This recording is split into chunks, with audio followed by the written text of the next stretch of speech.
Continuamos con la entrevista en Talentos de Voz. Bueno, y antes de seguir, ¿dónde es que impartís tus cursos? O sea, ¿son presenciales? ¿Se dan también vía online? Contame también para que la gente, no importa de dónde sea, de dónde estés, que se haga, bueno, que pueda comunicarse. Bueno, son totalmente presenciales porque la Ujú. técnica sí lo requiere. No he encontrado forma de hacerlo esto online, aunque lo he buscado, créeme, pero no. Es una cuestión de oído y de. Claro. Vaya, es que no puedo garantizar.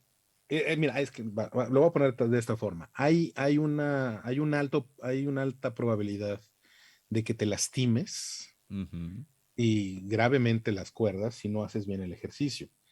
Y yo no puedo escucharlo a través de una bocina, Claro. porque puede haber problemas en el internet o la conexión no es buena o no sé. Entonces, yo no sé si lo están haciendo bien o me están engañando. Y es esa sutil diferencia en donde en clase muchas veces lo sé parado de decir, no, no, espérate, lo estás haciendo mal, corrige porque, y entonces así sí lo puedo notar, pero ya Claro. en línea no puedo. Y yo no me sentiría bien dándole esta instrucción que puede parecer muy fácil, pero a la larga les puede causar más daño vía online. Entonces es Ujú. por eso que siempre los doy en línea, perdón, en presencial. En presencial, sí, Y sí, sí. actualmente los estoy dando, bueno, en la ciudad de Querétaro, mi Ujú. socia está, pues ahora sí que administrando el asunto, porque pues yo nunca estoy, ¿verdad? Entonces ella es la que se encarga de hacer las cosas. Y bueno, pues con ellas pueden revisarlo en Voice Talent MX. Ujú. Ahí preguntarle a ella cuándo va a haber otra, porque, bueno, pues porque así. Ella es la que me está administrando. Creo que quiere hacer algo entre marzo y abril, no estoy muy seguro, pero pues así. Bueno, muy bien, ahí Las la cosas. gente se puede comunicar. A ver, no importa, por eso digo, sea presencial, esto, viste que en las redes uno lo cuelga y lo escuchan desde cualquier parte, así que nunca se sabe, así que bueno, por lo menos la gente, tac, ahí lo tiene, me encanta, me encanta. Antes de Y bueno, entrar... ese es perdón que te Sí, interrumpa, ese dale, es en la ciudad dale. de Querétaro. En Sí, Ciudad de México ajá, estoy esporádicamente dando el mismo taller en una de agencia de lectores que se llama Las Nuevas Voces, ajá, donde, aclaro, yo solamente doy clases. ¿Ok? Yo no claro. tengo nada que ver con la agencia, pero pues ahora sí que ahí me contratan, entonces igual si lo quieren buscar como Las Nuevas Voces, pues Ujú. ahí seguramente les darán informes. Bueno, perfecto, ahí tiene la gente para poder ubicarte. Me encanta, me encanta. Antes de entrar a lo que es el doblaje y demás, has actuado en otros ámbitos que no ha sido el doblaje, ¿no? Como la televisión, aunque sea una participación o algo, esas experiencias las has tenido. Sí, yo hice mucho teatro. Ujú. Cuando niño hice teatro, cuando adolescente hice mucho teatro, Ajá. estoy harto del teatro, no me gusta hacer teatro. Lo detesto con todo mi ser y muchos actores me dicen, ¿cómo puedes decir eso? Bueno, no te Bueno, mis gusta. experiencias no fueron las mejores. Claro. A ver, esto es como Básicamente es eso. todo. Es como todo. ¿No te gusta? No te gusta. Hay muchos que dicen, no, discúlpame, pero yo, no sé, hago la serie, pero no la conozco, no la veo. Y está perfecto. ¿Qué tenés que pedir disculpas? No te gusta, es un trabajo, nada más. Así que está No, perfecto. no, Si no te gusta, no te gusta. no, es que bueno, se supone que para el actor el teatro es la base, Sí, bueno, bueno, y sí, tengo que agradecerle mucho al teatro en cuestión de formación, claro. pero no me gusta, ¿no? Y por el otro lado, sí, he hecho televisión, estuve en las narcoseries, Ujú. he estado en varias y me encanta, curiosamente la experiencia de cámara me fascina, ¿no? O sea, yo quisiera tener más participación de ese lado, Sí. pero bueno, ya llegará, ¿no? Pero sí he estado en esas cuestiones, ¿no? Y bueno, he hecho este otro ejercicio que ya no está tan socorrido aquí, que llamaban teatro en atril, lo cual también es muy padre Ujú. porque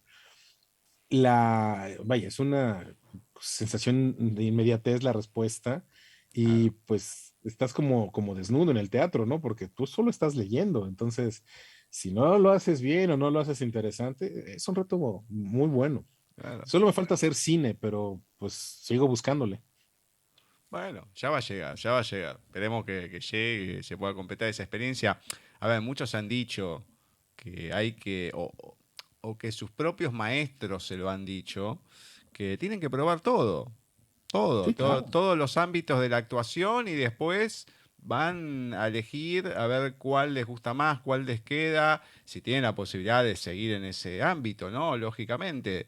Así que, bueno, ¿por qué no? Hay que ir por eso, hay que ir por eso.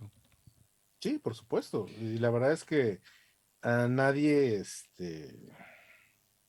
o sea, si estudian actuación, no se van a arrepentir Ujú, porque, vaya, las satisfacciones que te puede dar esto, o sea, digo, yo tengo mis propias razones por la cual claro. no me gusta estar en un escenario en teatro, pero también tengo muy buenos recuerdos del teatro, del momento en el que estás frente a un público, el reto de la cuarta pared y tener esa satisfacción cuando terminas y sentir el aplauso, es algo irrepetible.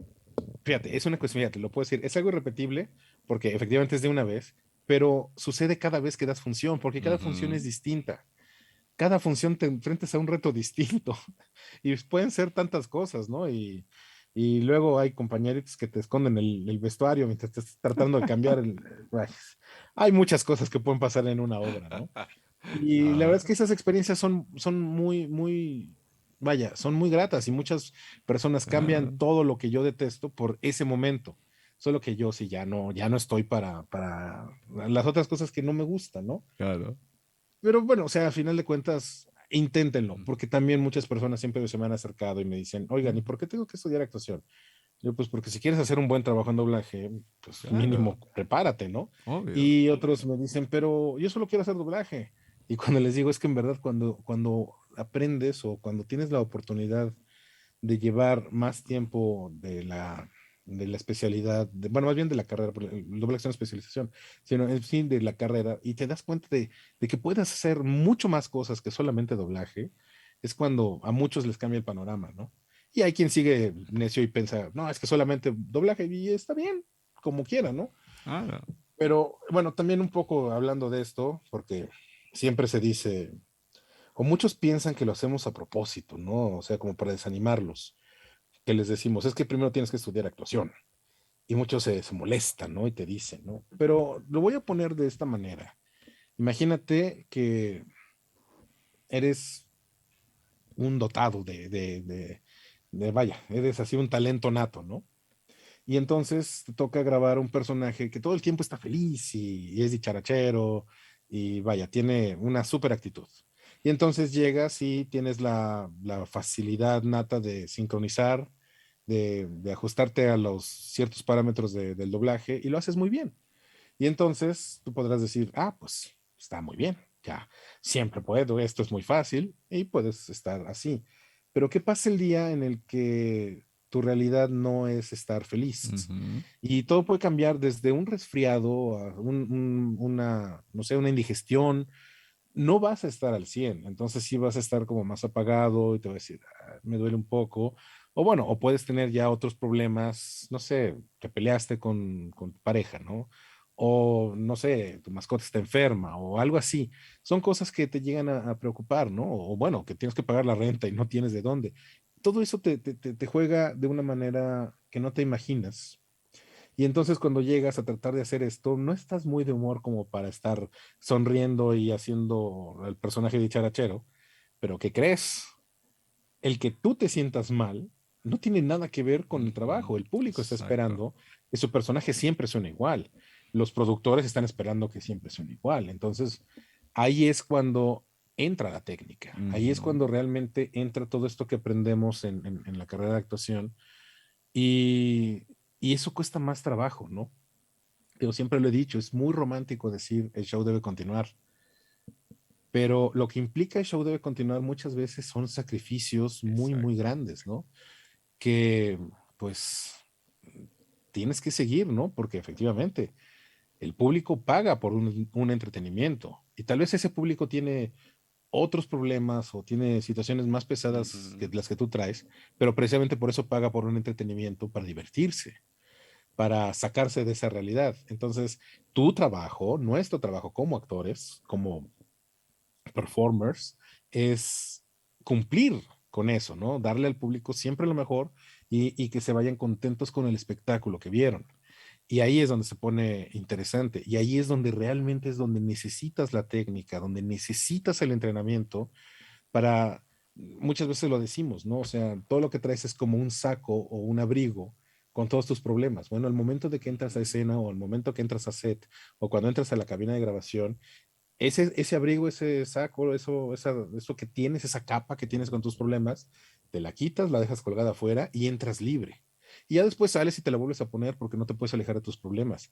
Pero durante ese momento en el que tienes que ser tú, tienes que actuar, tienes que demostrar que puedes hacerlo, en ese momento tienes que estar libre. Y solamente con las herramientas de la actuación es como puedes lograrlo. Entramos a lo que es el doblaje y acá va una pregunta doble. Más allá de cómo y cuándo es que llegás al doblaje, también cómo haces dirección, no solamente la dirección, sino también traducción, adaptación y dirección de diálogos. Entonces, cómo y cuándo llegás al doblaje y cuándo te toca una dirección y te toca hacer todo esto de manera integral. ¿Cómo sos a la hora de encarar una dirección así? Bueno, yo llegué al doblaje en el año del 97. Estaba yo apenas había entrado a la carrera de comunicaciones en la Universidad Nacional Autónoma de México. Y ahí un compañero, me dijo, oye, pues aquí están solicitando gente para doblaje. Y aunque ya conocía, gracias a que ya había tomado un curso de doblaje antes, bueno, de locución, o sea, el doblaje era así como, ah, qué padre, yo quería ser locutor, ¿no? Pero bueno, llevaba toda la vida siendo actor, entonces Claro. de una u otra forma se complementaron las cosas. Y dije, bueno, pues voy a hacer la prueba, a ver qué sucede, ¿no? Y me llevaron al estudio, un estudio que ya no existe, que se llamaba Intersound. Hice la prueba, me dijeron, toma este texto, léelo, dame 2 voces y ya. Y entonces yo estaba, ahí me tienes leyendo un texto de una serie de televisión que se llamaba Clarisa lo explica todo, Exacto. donde al final Clarisa siempre hacía como una reflexión. Bueno, esa reflexión fue el texto que me dieron, entonces uno lo leía así como normal yo y así según yo como viejito, ¿no? Y entonces, pues después me llamaron y tuve mi primer llamado y pues básicamente así empezó la aventura del doblaje. Pero yo en esa época estaba haciendo más radio, entonces me gustaba esta empresa porque no tenías que estar en el sindicato de actores, podías trabajar como libre y era esporádico y pagaban mucho más, mucho menos de lo que se pagaba normalmente, pero para mí era así como, pues prácticas, ¿no? Seguir haciendo cosas mientras hacía mi programa de radio. La cosa cambia cuando después del último programa de radio que la estación nuevamente cambió de formato, que ya no, vaya, ya no quise seguir buscando porque ya estaba cansado, era frustrante. Y bueno, aunque a mí me gustaba mucho hacer el programa, pues también era muy pesado, ¿no? Entonces se combinó un poco con que me empezaron a dar más llamados, empecé a ir a otras empresas y empecé como a funcionar más. Y pues fue cuando ya en verdad me empecé a dedicar y entonces fue cuando empecé a crecer. Y en una empresa me dijeron un día, porque habían llegado programas de estos como noticieros de espectáculos, había unos como de Entertainment Weekly, que era así como Sí. reportajes muy rápidos, ¿no? Y me dijeron, eran programas como de 25 minutos, de entrevistas de moda, de espectáculos, sobre todo de cine. Y me habían dicho, oye, pues, ¿por qué no diriges? Yo, jaja, ¿no? ¿Cómo crees? No, yo no. Pero en ese momento les dije, pero sí te traduzco.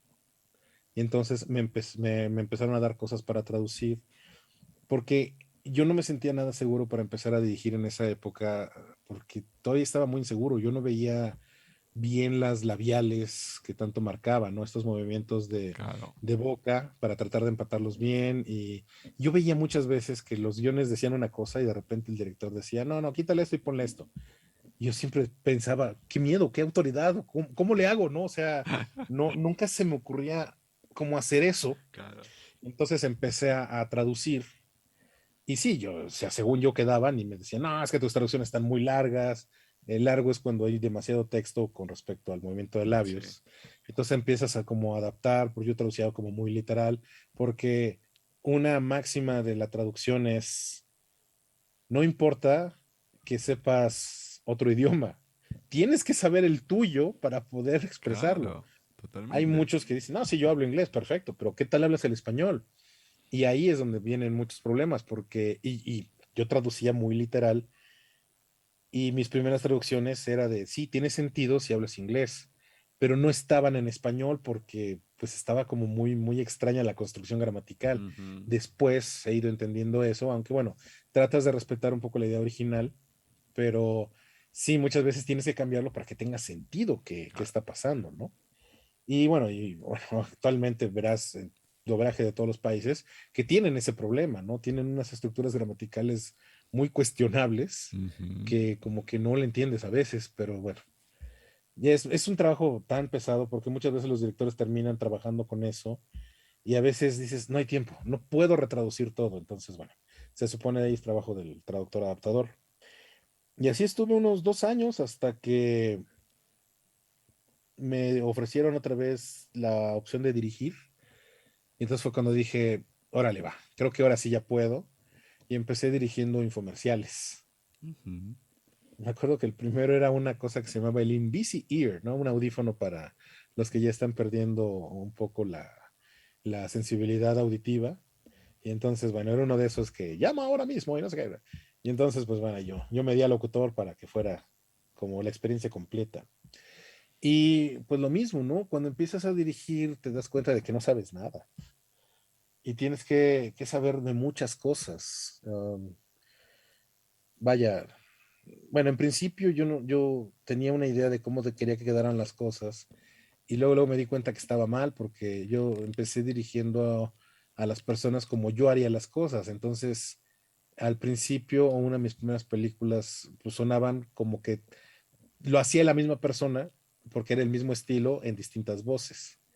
Después entendí que no, pues, o sea, o sea, triste para ti es una forma, triste para mí es otra, pero no Ujú. importa que no lo hagas como yo, tiene que sonar A. Y Exacto. entonces es cuando empiezas a dejar, tienes que confiar en las personas a las que llamas. Y pues igual, ¿no? O sea, también empecé muy, muy joven a dirigir y pues cometes muchos errores, ¿no? O sea, desde ser prepotente hasta, bueno, cometer eh, vaya, o sea, a veces meterte en esta idea de que solamente tú tienes la verdad, ¿no? Y, y bueno, con el tiempo aprendes, ¿no? Y empiezas a, o sea, yo era muy exigente, muy regañón, también porque así me enseñaron, Claro. pero bueno, ahora ya, ahora me doy cuenta que tal vez pidiendo lo amable logras el mismo resultado un poquito más Ujú. fácil, ¿no? Exacto. Pero son cosas que uno no aplica porque pues si siempre has venido haciendo las cosas así y así te venían enseñando y así aprendiste tú, a veces cuesta trabajo romper parámetros, ¿no? Pero bueno, hoy en día con todos los cambios que hay, pues creo que eso es un cambio positivo en mí, en la forma en la que me enfrento a esos proyectos. Y bueno, ya abrazar el proyecto es investigarlo de todo a todo, ¿no? Y por ejemplo, cuando llevé Espartaco, la serie está, en general está muy mal hecha porque históricamente hay muchas cosas que no iban, ¿no? Ah, eso sí, totalmente, sí. Y mi papá era un fanático de la historia de Grecia y Roma, y o sea, le Ujú. encantaban esas películas. Yo vi casi todas las películas de mitología griega cuando era un niño, ¿no? Entonces, pues cuando llegó la serie, lo primero que hice fue decirle, ayúdame.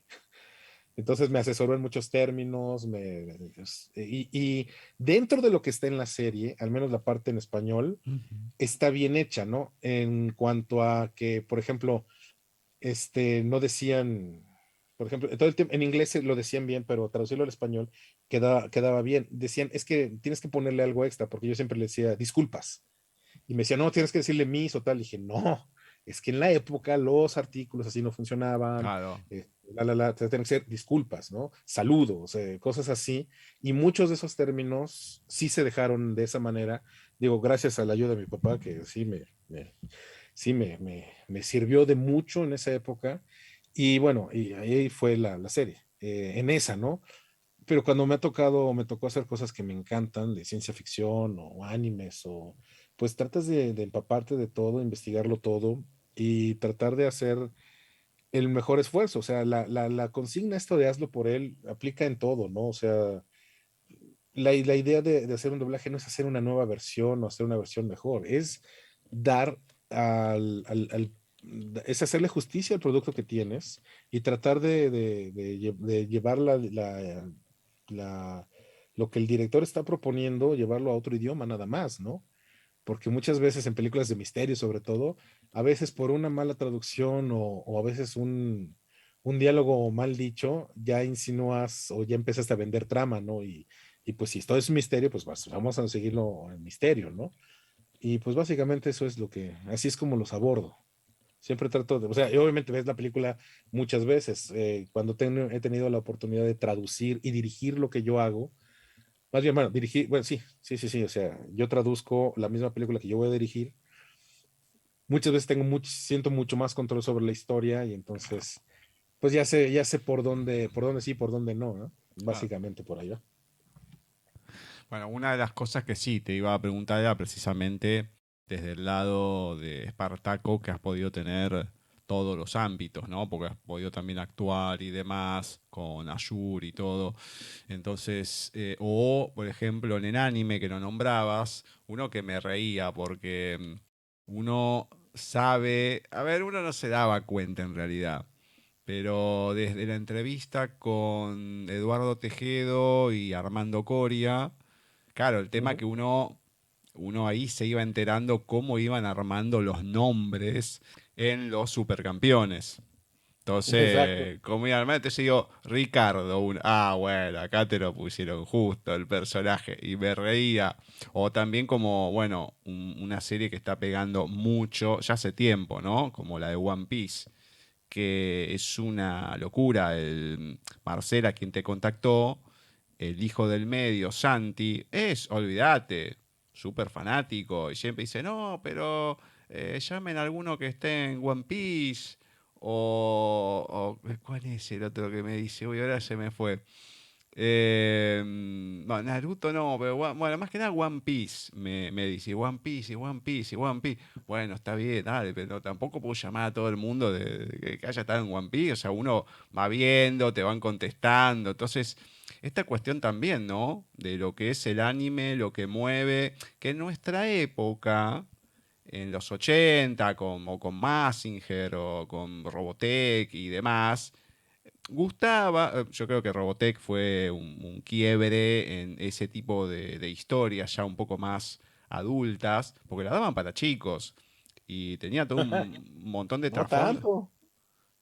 Bueno, acá a mí no me gustaba cuando era chico. Yo la vi de adolescente en los 90, pero todos mis compañeros estábamos, no sé, en cuarto, poné, quinto grado y todo el mundo veía Robotech. Yo era más de los super amigos y demás, más que eran pocos canales, eran 5 canales, no en todos, no había cable, no en todos te pasaban todo, entonces capaz que en uno te pasaban Robotech y en otro, no sé, que yo, super amigos u otra cosa, y yo, o He-Man, y capaz que me inclinaba más por eso. Pero me acuerdo del fanatismo que había por la serie y yo creo que si lo hubiese visto de chico, no lo hubiese entendido de la misma manera que como la vi cuando era adolescente. No te digo que tampoco, bueno, es una cosa que vas encontrando por todos lados, cuestiones ocultas, pero sí la ves desde otra perspectiva y te das cuenta, la primera parte, ¿no? Los primeros 30 y pico de capítulos tienen un trasfondo un poquito más eh, adulto en varias de las temáticas. Entonces, el anime es como que hoy en día se ha impuesto muy fuerte en todos lados. Es, como denomino yo, la barra brava de lo que es el doblaje en general. Está ahí puesta en el anime. No sé si a vos te ha pasado o lo ves de la misma manera. No, mira, lo que pasa es que en México solamente mira, en México teníamos durante los 80, que es donde me toca crecer a mí, Claro. había 4 canales del lado de Televisa y 2 del lado de la televisora del Estado, que era Imevisión, y uno que era canal cultural del Politécnico, que es el canal 11. Entonces, dentro de todos esos canales, solamente el 5 pasaba caricaturas Ajá. y el 13. Entonces, el 13 del Estado y el 5 de Televisa. Sí. Entonces, pues si era una barra así como de 2 de la tarde a 7 de la noche, pura caricatura. Y en el 13 más o menos medio les competía, ¿no? Pero gracias a que había muy buenos lazos comerciales de intercambio con Japón, el gobierno mexicano y Japón, aquí tuvimos una entrada de anime impresionante desde los 70. Entonces, aquí se veían cosas como Monstruos del Espacio y Ultraman, que Sí. a mí obviamente no me tocaron repeticiones, Señorita Cometa, Sí, sí, sí. pero ya teníamos una cultura del anime. Y entonces, cuando yo soy niño, aquí no importaba si eran, bueno, ahora son Bisojus y Shonen y Seinen y Sí, demás, olvidá, no, en esa pero época no sé, nada, olvidate, en eran esa dibujos época, animados. o sea, no sabíamos qué eran Claro. y no había distinción si era anime para niños o para niñas. Entonces, a nosotros, y siempre en la cultura de México, hemos tenido las telenovelas desde siempre. Sí. Entonces, desde que yo era niño, o sea, yo vi La abeja maya, que tiene más o menos cuestiones muy duras de repente, ¿no? Sí. Los cuentos del estanque, que se llamaba La historia de José Miel, que también Ajá. es bien grueso cuando te explican qué sucede con la mantis religiosa, ¿no? Cuando se reproduce. Y vimos de estos dramas, así mira, vimos Marco de los Apeninos a los Andes, el que Olvidate. iba a buscar a su pobre mamá. Sí, Luego Remy. vimos a Bel y Sebastián. Luego Oh. vimos a Remy. Luego tuvimos a Candy Candy. Luego tuvimos a Sandy Bell. Y todas esas eran unos dramones que, Sí, o sea, sí, ya te, sí, pues, sí, sí. o sea, pero eran cuestiones sumamente adultas, todo lo que pasaba. Y bueno, o sea, el caso de Remy y Candy, tú veías qué vida tienen estos protagonistas, pero a la Claro. larga seguían siendo los héroes. Y entonces, y tenías cosas divertidas como Gangamil Genio, Lulabel, o veíamos la Isla del Tesoro, que a mí me encantaba ver la Isla del Ujú. Tesoro. Y entonces, pues llega Mazinger Z y a todos nos vuelve locos. Y el último capítulo de Mazinger Z es sumamente triste. O sea, yo Totalmente. sí estaba para llorar el día que destruyen a Mazinger, ¿no? Sí, los desmembran todo. Sí, y es muy grueso. Y eso yo lo vi como a los 6 7 años. Oh, Y entonces, sí, porque en la corrida original en México fue en 1985, de claro. Mazinger. Y Robotech, y luego llegaron como otras series ya más americanas, como Los Guardianes de la Galaxia. Exacto. Pero Voltron seguía siendo japonesa, Robotech. Y vaya, de repente resultaba que la caricatura americana era la más graciosa, como los Gatsamurai o Ujú. las Tortugas Ninja. Pero los dramas que nos llegaron de los animes eran fuertes, ¿no? Y bueno, luego los Caballeros Zodíaco que sufren por todo. Y- Exacto. pero, y así, y todo eso pues se doblaba aquí, y mucho se doblaba, y todo el mundo decía, y te lo podrán contar los compañeros de más tiempo en el doblaje, que ellos odiaban hacer estas series. Claro. Era de, ay, otra de monos chinos, ¿no? Y siempre decían, ay, otra de esto, porque gritan y gritan. Pero es que ahí está la cuestión de ser el actor. O sea, porque el 90% de los compañeros odiaban hacer ese trabajo y lo hacían muy bien, porque es el Exacto. trabajo, es lo que necesita la serie. Y si la serie necesita que te desgarres ahí con un grito, lo tienes que hacer. Y eso es parte de lo que como actor se nos solicita, ¿sí? También eso es algo muy importante de la escuela de teatro. No importa que no te guste el material, lo tienes que hacer lo mejor que Ujú. puedas. Y así sucede. Entonces, y muchos llegan al doblaje queriendo hacer el anime, ¿no? Y cuando llegas, pues, porque cuando yo estuve dirigiendo Yu-Gi-Oh! Sexal, en esa le di oportunidad a muchas personas y le decía, órale, ahorita puedes hacer el grito que querías hacer. Y no llegaban, Claro. no podían darle la intensidad necesaria, pues porque no hay escuela de actuación, porque no hay desenvolvimiento, creen que lo están haciendo bien, pero pues no se quedan ni a la mitad de lo mínimo que se espera, etcétera, ¿no? Y entonces, digo, yo como crecí viendo todo eso, obviamente es material que me llega y me gusta hacerlo, ¿no? Ajá. Pero bueno, no es el caso con muchos compañeros. Pero bueno, ahora como ya se entiende un poco que voy a tener más reconocimiento por estar en estas series, pues ya lo van buscando más, ¿no? Pero Claro. digo, si alguna vez has tenido la oportunidad de entrevistar a Mario Castañeda, o sea, Sí, sí, él sí, te sí. cuenta, la primera vez que le ofrecieron a Goku dijo, no, gracias. Exacto. Sí, sí, sí, dijo porque lo dirigía Gloria Rocha.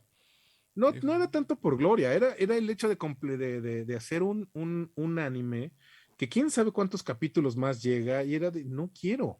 Claro, pero pues ahí entra el factor papá y el niño todo contento y fue de, bueno, está exacto. bien. Pero, o sea, si por Mario ha sido, no lo acepta. Y así en muchos casos, ¿no? Pero bueno, o sea, la madrina Gloria, pues siempre tuvo una visión muy clara de qué quiere y a quién quiere, y bueno, pues ahí Sí, está el resultado. Finalmente, todo nuestro trabajo se puede juzgar con el resultado de lo que hemos hecho, exactamente. porque ahí está grabado y no lo podemos cambiar. Es, Y es yo que, estuve en One Piece.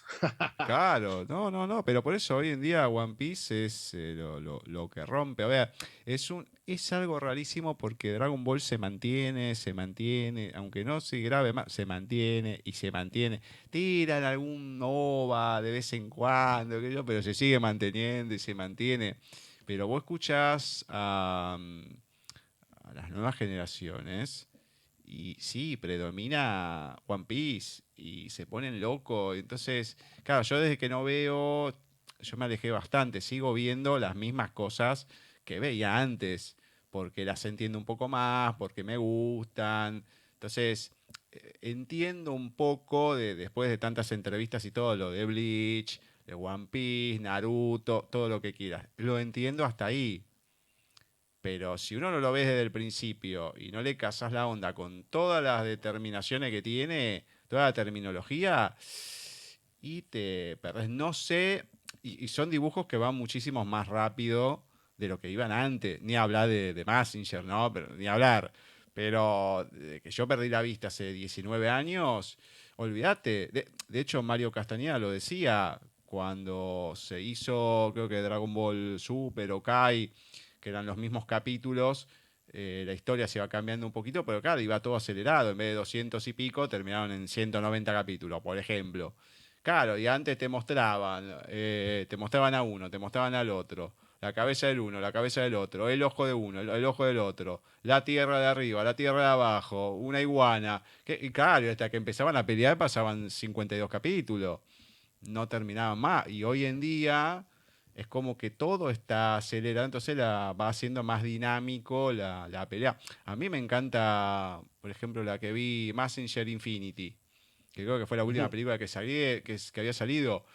Y Sí. me encanta, porque son los personajes clásicos, claro, y en poco tiempo se empiezan a dar a diestra y siniestra entre todos. Y voy a decir, por fin, una acción coherente con lo que uno puede imaginar. Nada que ver lo de la época, que hasta que corría, saltaba y todo. Está bien, nos acostumbramos porque era lo que había. Pero a uno, aunque no lo vea, al conocerlo de cierta manera, y es como que le entendés un poco más la mano y gusta por la rapidez o la acción que va teniendo, ¿no? Esa conjunción. Pero no, están haciendo cosas que son increíbles y uno ve en la gente, en los chicos, cómo les llega. Hoy en día es lo predominante. Además que con la tecnología, olvídate, ya se saben todo, ya sabe qué va a pasar y todo. Pero así todo, muchos, la gran mayoría, lo quieren ver en latino también, no solamente el subtitulado. Quieren ver en latino y están esperando el doblaje y a ver cómo lo hacen y qué va a pasar y todo. Y eso es algo maravilloso. Sí, sí, es una super responsabilidad también. Total, total. No, pues si no, encima te matan. No, porque tal cosa. Bueno, está bien, tampoco mates a la persona, pero está bien, uno no lo entiende, ¿no? De esa manera, pero se la agarran con el actor porque lo dijo de tal manera. Bueno, está bien, puede no gustar, pero no te vayas a ese extremo. Por eso lo denominó la barra brava.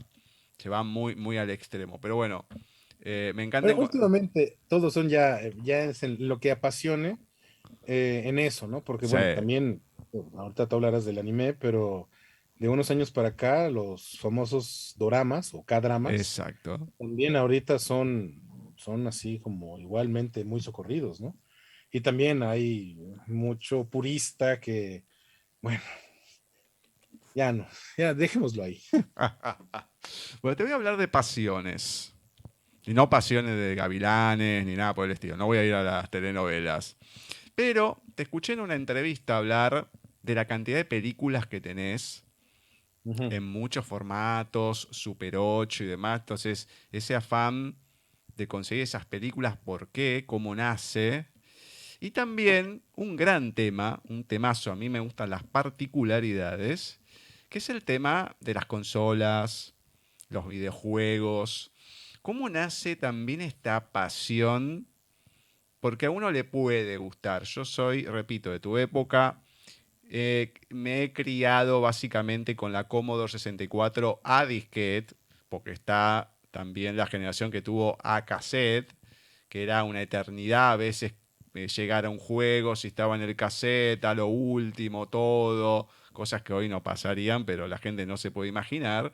La 128, que ya era otra velocidad, otros juegos y demás, bueno, de ahí ya después la PC y todo lo que vino, ¿no? Pero vos has ahondado muchísimo más en este tema. Entonces, ¿cómo nace esta pasión por el tema de las películas, de tenerlas, y también de las consolas y los videojuegos en general? ¿Por qué esta cuestión de querer tenerlos, coleccionarlos y demás? Ah, fíjate que muchas veces, hay dos cosas. Cuando creces, obviamente no siempre puedes tenerlo todo. Ujú. Y la otra es que cuando creces, lo tienes y no, muchas veces no lo disfrutas. Y Claro. ese es un poco mi caso para todo esto. O sea, de Ujú. una u otra forma, siempre he sido coleccionista. Porque de una u otra forma mi papá siempre fue coleccionista, ¿no? Entonces, Claro. aunque sea de memorias o algo, vaya, yo no puedo, o sea, recuerdo de mi infancia que lo tuvimos todo de cierta manera, y aún así siempre queríamos otras cosas, ¿no? Exacto. Pero en algún momento, por ejemplo, o sea, yo crecí en la cuestión de videojuegos. O sea, yo empecé desde el Pong, entonces Olvídate. Era toda era, una imag- tecnología en ese momento cuando salió el era Pong. toda la tecnología. Entonces, pero es que mi papá reparaba equipos de electrónica. Ajá. Entonces el Pong se lo mandaron a reparar y pues tuvimos un rato en lo que lo entregaba, ¿no? Claro. Pero ya la primera consola que mi papá pudo comprar fue un Atari 2600. Ajá. Y el Atari 2600 nos habrá durado, ¿qué? De 1984 a 88, tal vez. Y un amigo de mi colonia, de la calle donde vivía, tenía Commodore 64. Entonces, pues siempre hacíamos como que hoy jugamos contigo y el otro día jugamos conmigo y así, ¿no? Y entonces en mi casa se jugaba Atari porque es lo que tenía, y cuando íbamos a verlo a él, jugábamos con la Commodore. Y pues sí se te quedaba esta idea de, pues es que tiene un mejor videojuego que yo, ¿no? Porque, vaya, esto es algo que las nuevas generaciones lo ven, pero no creo que acaben de entender lo que significaba para nosotros, el mejoramiento de gráficas, porque lo que hoy se ve es Claro. impresionante, en verdad impresionante, pero en esa época, vaya, uno de mis juegos favoritos era Jungle Hunt, y pues era una figura humana hecha a partir de píxeles. Claro. Y entonces jugábamos en el Commodore 64, te estoy hablando de 1988, 89, jugábamos un videojuego uno que se llamaba Impossible Mission, donde ¡Uy! No, era impresionante. Que iba con el ascensor, bajaba, a la fecha subía. nunca lo he podido terminar, siempre me No, explota es imposible. el- Olvídate, otra que imposible. No, no, no. Pero el movimiento de ese personaje ya era muy fotorrealista, Exactamente. Tenía un movimiento de piernas, todo cuando se paraba para agarrarlo. saltaba. No, sí, no, no. Era los saltos que pegaba. Era para la época, más allá de Sí, la exacto, complejidad del juego, era muy impresionante. exacto. Para la época eran unos gráficos impresionantes. Y jugábamos uno de Juegos Olímpicos de invierno, donde una de las pruebas era hacer Sí. como siluetas del patinaje artístico. Sí, el Winter Y Games. Sí, sí, sí, veías, sí. tú podías ver a un humano moviéndose. Claro. Y era algo que el Atari jamás me iba a dar, ¿no? Y entonces, bueno, pues ahí entra la labor de convencimiento, ¿no? Claro. Pues, oye, papá, qué. Y entonces es cuando cambio bueno, tuvimos durante poco tiempo el Atari 7800, vimos que era lo mismo. Y en vez de comprar una computadora Commodore, mi papá consiguió una Atari XC. Ujú.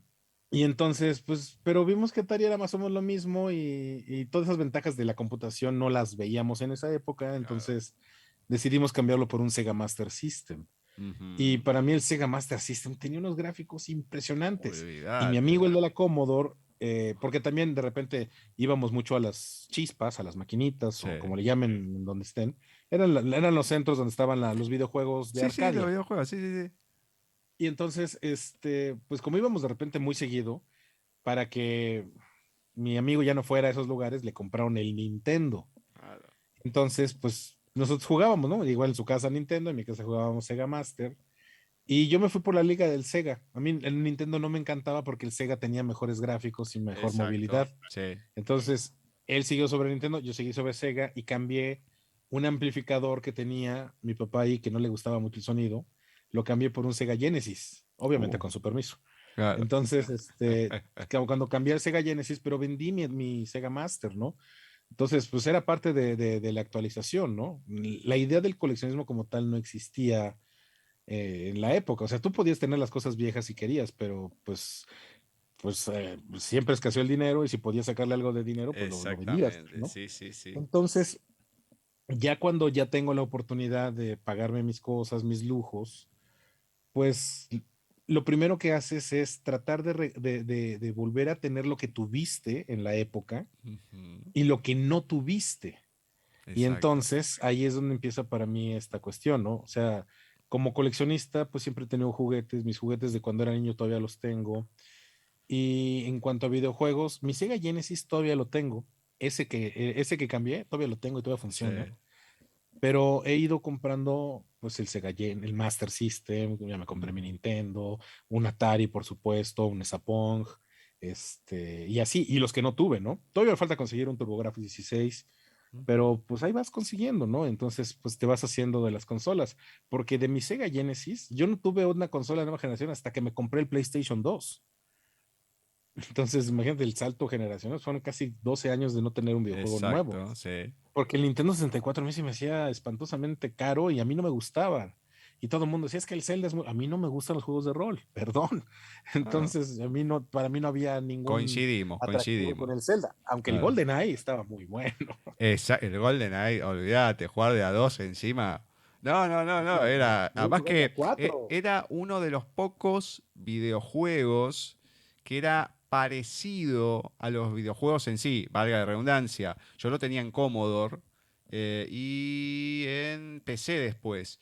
Y era muy parecido, porque siempre te cambiaba.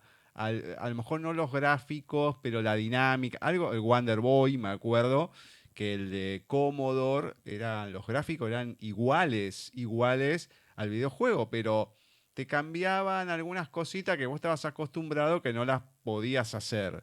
Pero el Golden Ace era igual. Una de las mayores decepciones que me llevé en mi vida fue cuando compré el Doble Dragon, por ejemplo. Que en Mm. Commodore era una porquería atroz y en los videojuegos era lo máximo, olvídate.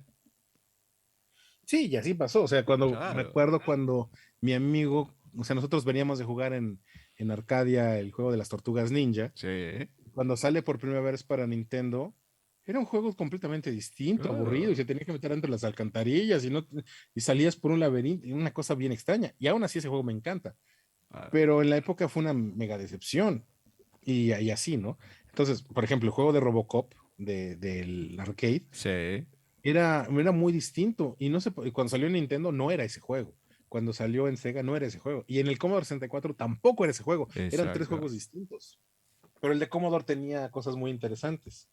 Entonces, cuando por fin me pude recomprar una Commodore 64, a mí me tocó la de cassette, como mencionabas. Claro. Entonces, ya que la compré, me la compré con mi unidad de disco y conseguí juegos que en la época pues siempre quise tener, o los juegos que tenía mi amigo ya los conseguí, el Impossible Mission, Ujú. el California Gaming se llamaba uno, el de los Juegos Sí, Olímpicos, lo conseguí también exacto. conseguí el Robocop, que también tenía Ajá. mucho tiempo buscándolo, tengo, ahí el de karate, El Karateka.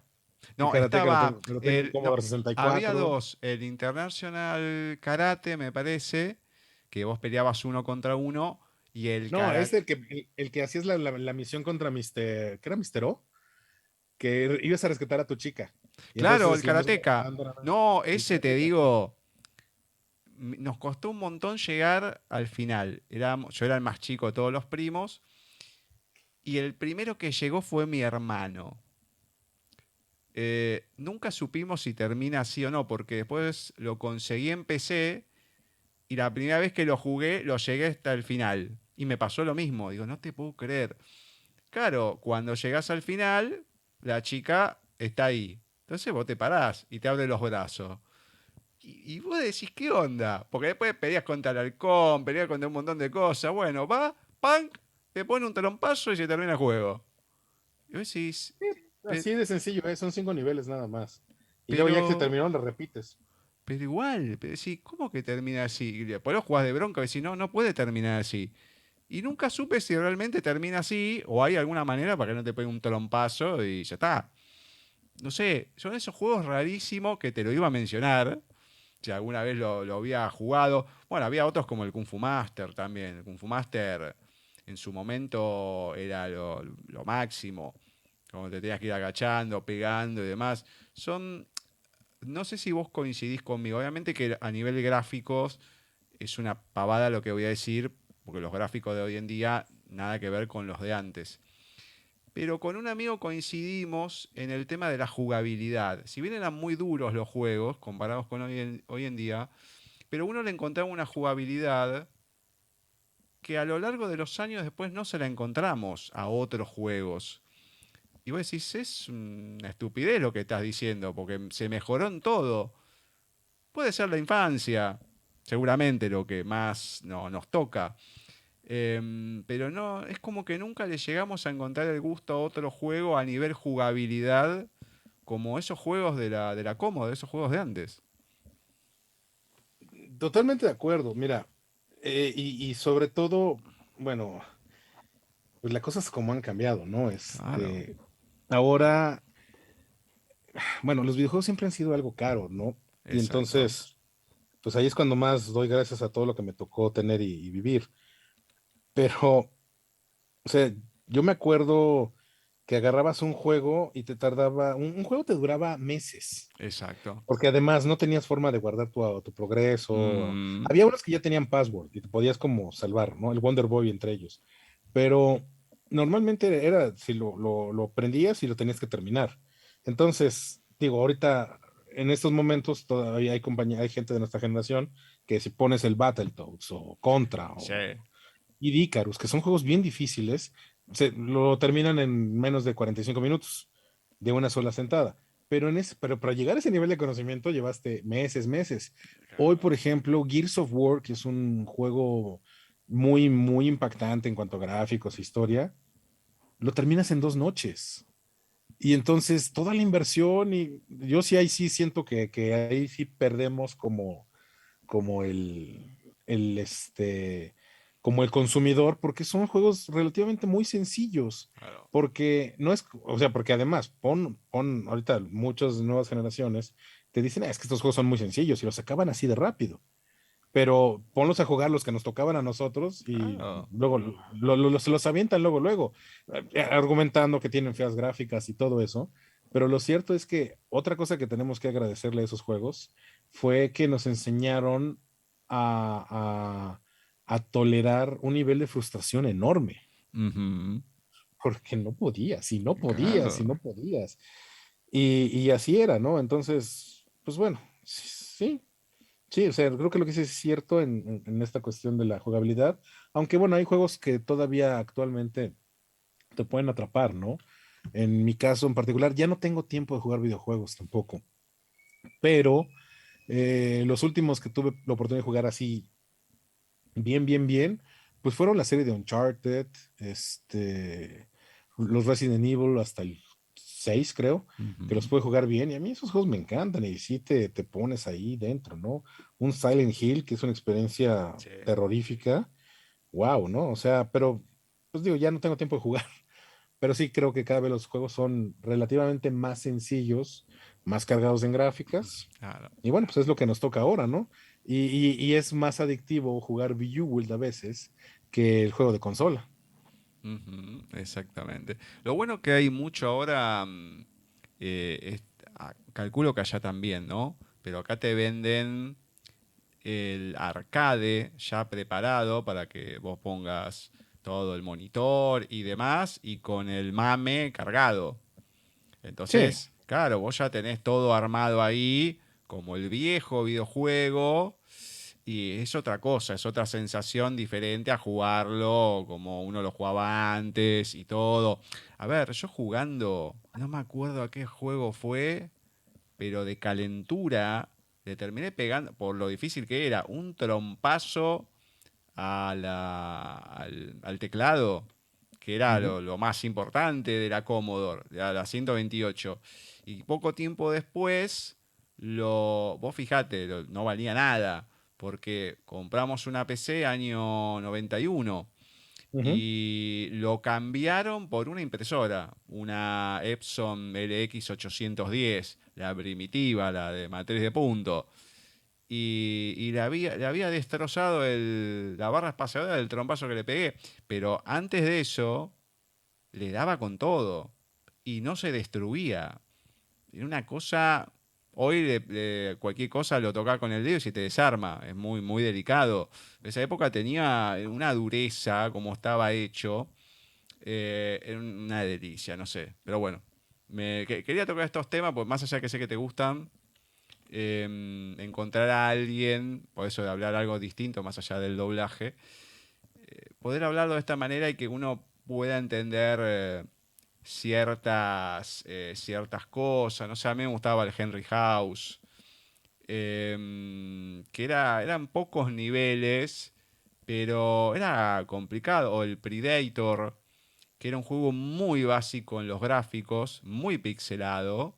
Tenías que ir encontrando llaves, saltando, había como víboras. Entonces, o el de los cazafantasmas. De los cazafantasmas era un juego para la época increíble.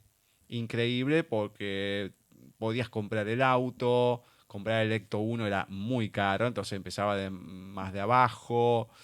Entonces corrían los rumores, sí, uno lo pudo terminar y pasaba tal cosa, porque tenías que empezar desde cero cada vez que pasaba algo. Y era dificilísimo. Y no sabías cómo terminaba, cómo seguía, no tenías ni idea, porque no llegabas. No sé, son cosas que me dan placer poder hablarlas con alguien, más allá de cuando me junto con los chicos y todo, ¿no? Pero bueno, me encanta esto. Bueno, pero esto no termina acá, porque también con tu hermano tienen un canal que hablan de lo que son juguetes y demás, ¿no? Sí, bueno, mi hermano yo ya no estoy en el canal, porque yo me dedico más a otro canal que me pongo a hablar de discos y equipos de alta fidelidad y así, ¿no? Porque pues, finalmente eso es lo que más me atrae.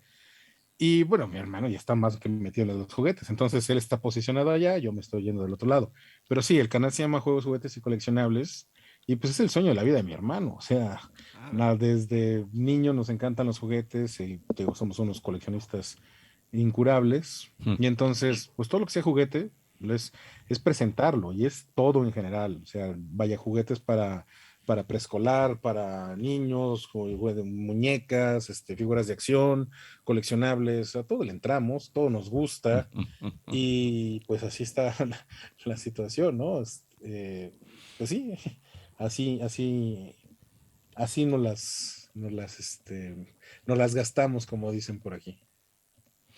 Me encanta, para que la gente, si lo quiere buscar, juegos, juguetes y Y coleccionables. coleccionables. Así, ¿no es, Sí, y no? de hecho, el canal tiene, bueno, de repente los viernes, los lunes no, principalmente los lunes, hacen esto que se llama el baúl del coleccionista, porque los lunes tienen programa de juguete viejo y los viernes de juguete nuevo. Y entonces se hacen muchas colaboraciones, de hecho se hacen colaboraciones con algunos youtubers de Argentina también. Ujú. Este, por ahí está este Lobo, que no me acuerdo cómo se llama, pero hay algunos, ¿no? Entonces se hace una experiencia muy interesante. El canal de él es Juegos, Juguetes y Coleccionables. El mío se llama En Vinil Hi-Fi. Ujú. Y pues ahí estoy hablando de discos, Ah, muy principalmente de bien. música, equipos, audio y video, cosas viejas, Sí, formatos de audio y así. me encanta, me encanta. Lo vamos a seguir y a compartir ahí para que la gente lo vaya viendo. Me encanta. Quédate ahí, que ya volvemos con Talentos de Voz.